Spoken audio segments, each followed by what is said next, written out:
లోకేష్ గారు ఎట్లయితే మాకన్నో పవన్ కళ్యాణ్ గారు మాకన్నే. పవన్ కళ్యాణ్ గారికి మేము తెలుగుదేశం పార్టీగా ఎప్పుడూ కృతజ్ఞత కలిగి ఉంటాం. అందులో ఎటువంటి చచ్చు లేదు. గారి ఫ్లెక్సీలు వేస్తాము, లేకపోతే రాజా గారి మనుషులను ఇబ్బంది పెడతాము అంటే అది కుదరదు.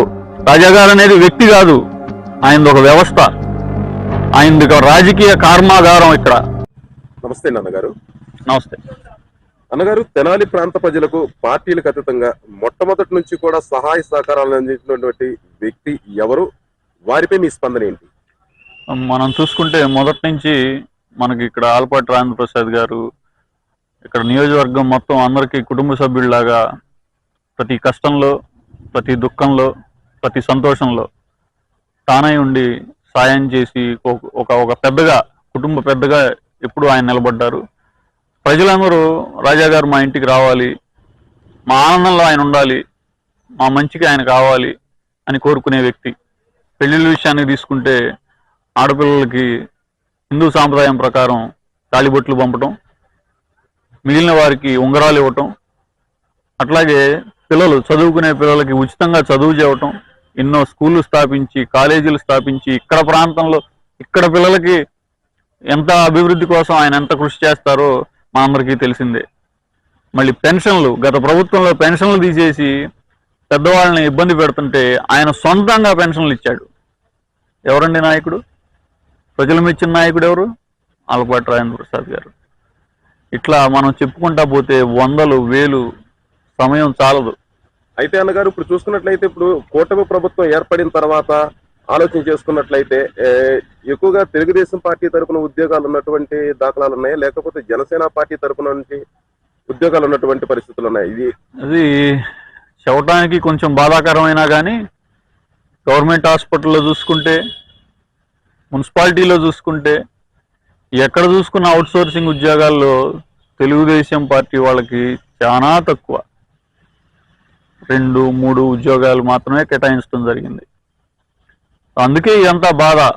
అరే ఇంత కష్టపడ్డాము, ఇంత చేసాము, ఎలక్షన్కి తిరిగాము, ఇంటింటికి తిరిగాము, ఎంత కష్టపడ్డాము, మాకు ఉద్యోగం మీరేంటి అని చెప్పి కార్యకర్తల బాధ. ఎవడు పట్టించుకునేవాళ్ళు లేడు ఎంత ముత్తుకున్నా. అందుకే ఈ గొడవలన్నీ జరుగుతున్నాయి.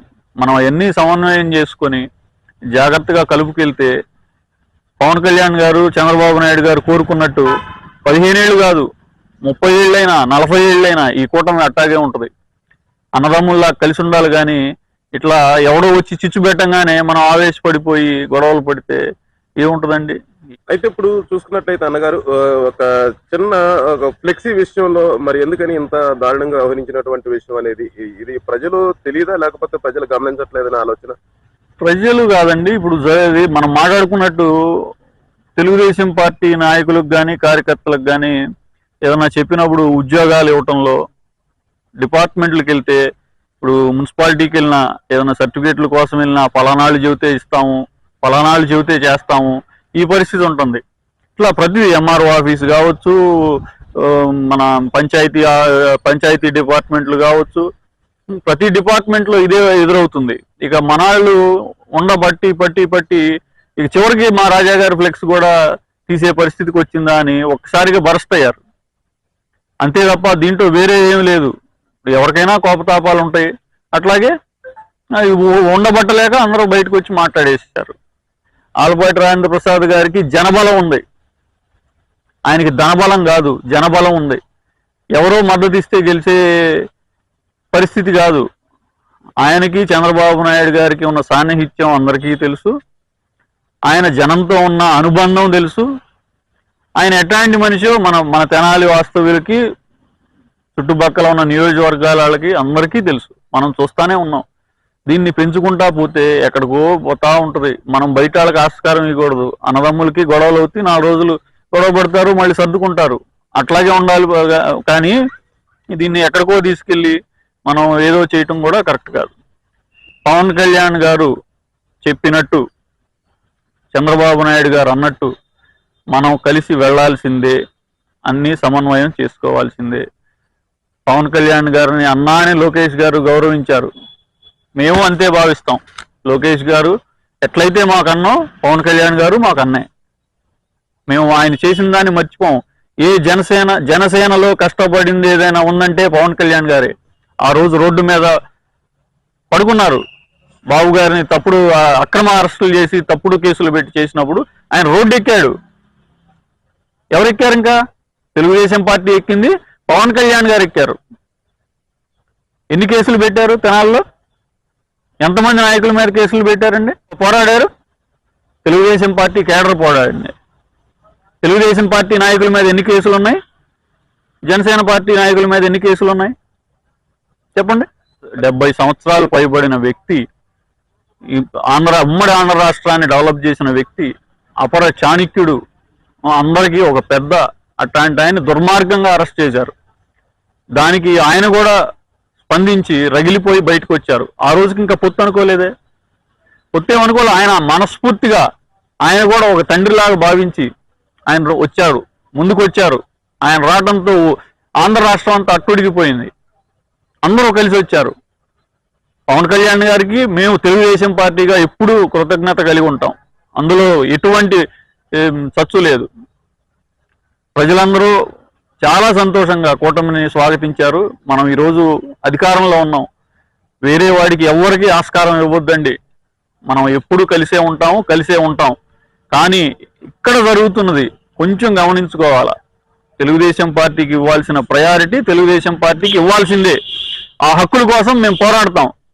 అంతేగాని మీతో విభేదించి మీతో గొడవలు పడాలనే ఉద్దేశం మాకెవరికీ లేదు. అంటే ఇప్పుడు ఈ తెనాలి నియోజకవర్గ ప్రాంతంలో ఉన్నటువంటి రాజకీయ పరిణామాల్లో చూస్తున్నట్లయితే ఇప్పుడు ఇది ఇంతటితో ఆగిపోతుంది అనేటువంటి ఆలోచన ఉందా? లేకపోతే ఏదన్నా చిన్న విషయం వస్తే మళ్ళీ దబక్కన ఏదో అక్కడ పొగొచ్చింది, ఇక్కడ మంటుంది అని చెప్పేసి అనుకునేటువంటి ఆలోచనలు కలుగుతాయి? ఏముండదండి. ఇప్పుడు నేను ఇందాక కూడా మీతో అన్నట్టే, ఈ ఉద్యోగాలు కానీ ఏదన్నా చిన్న చిన్న ఆఫీసుల్లో పనులు కానీ కింద స్థాయి వాళ్ళు వీటిని చిలికి పెద్ద చేశారు. ఇప్పుడు నాయకులు చెప్పినప్పుడు పని చేయాలా. తెలుగుదేశం పార్టీ కష్టపడింది. తెలుగుదేశం పార్టీ ప్రయారిటీ అట్లాగే ఉండాలా. దాన్ని వదిలేసి మేము పెడతాము, రాజాగారి ఫ్లెక్సీలు వేస్తాము, లేకపోతే రాజాగారి మనుషులను ఇబ్బంది పెడతాము అంటే అది కుదరదు. రాజాగారు అనేది వ్యక్తి కాదు, ఆయనది ఒక వ్యవస్థ, ఆయనది ఒక రాజకీయ కర్మాగారం. ఇక్కడ ఎంతమంది నాయకుల్ని తయారు చేశారండి? ఇక్కడ ఎవరికి తెలియదు? మీ దాంట్లో లేరా? మా దాంట్లో లేరా? వైసీపీలో లేరా? రాజాగారి దగ్గర చాలా మంది చాలా నేర్చుకునే వచ్చారు. రాజకీయంగా విభేదించాలి కానీ వ్యక్తిగతంగా లేకపోతే స్వప్రయోజనాల కోసం ఎవరు మాట్లాడకూడదండి. అన్నగారు, ఈ పరిస్థితిపై మీరు రాష్ట్ర నియోజకవర్గ ప్రజలకి మీరు ఏం చెప్పదలుచుకున్నారు? 2019 నుంచి 24 వరకు చాలా కష్టపడ్డాం. ఎన్నో కేసులు పెట్టించుకున్నాం. ముమ్మరమైన పోరాటాలు చేశాం. మహిళలు రోడ్లు ఎక్కారు. చూసుకుంటే ఎన్నో దారుణమైన చిత్రహింసలు పడిన రోజులున్నాయి. హౌస్ అరెస్టులు చేయించుకున్న రోజులున్నాయి. కుద్దూస్ గారిని చొక్కాలు పట్టుకొని ఇడ్చుకెళ్లారు. రావి చిన్ని గారిని ఎత్తి అవతల వేశారు.